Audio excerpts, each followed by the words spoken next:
Finally, some good news about California's water crisis. The government has taken action to deal with the intense drought and the water crisis that has turned the sunny state into a hot, dry mess, and it's posing a risk for the entire country's food supply chain. Just a few days ago, we were talking about Jay Famiglieri, one of NASA scientists that claims there is only 1 year left of water in the reserves of the state, not in the groundwater, but in the reserves. But today, we got good news from the governor, Jerry Brown, that says that they are going to award a $1 billion drought relief package. There are millions of dollars in emergency aid, but also sets more than half of this money for flood prevention. Brown explained that flood control and drought relief are two sides of the same coin, both extreme weather events related to climate change. The move comes after new rules cracking down on lawn watering and tap water at restaurants, the broadest and strictest water restrictions that has ever been imposed in the California state. Governor Brown had this quote to say, I don't have any doubts that we're going to increasingly control the use of water.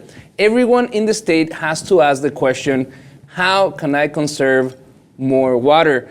Nick, this is a good step forward. You know, the situation in California is really critical. Just last week, we had the Los Angeles Marathon, and they had record number of hospitalizations due to the high temperatures that were a record that week. And so we see 30 runners going to the hospital, not being able to finish the race.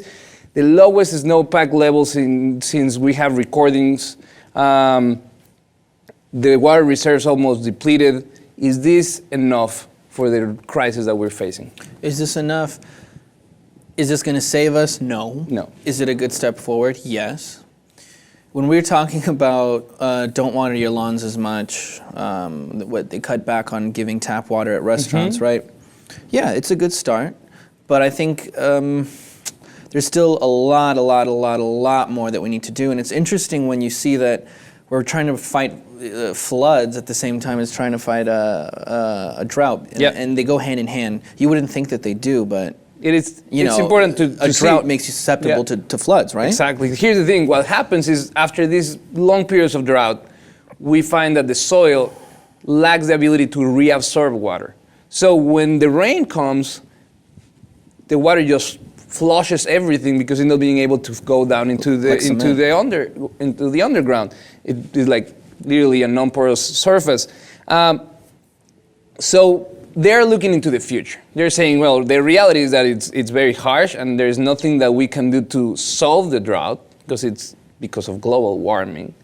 And what we can do is prepare on the future. So 25% of this money is going straight to water recycling and desalination plants, thinking that we might need to tap into ocean water and reuse the water that we have now to conserve it as much as possible.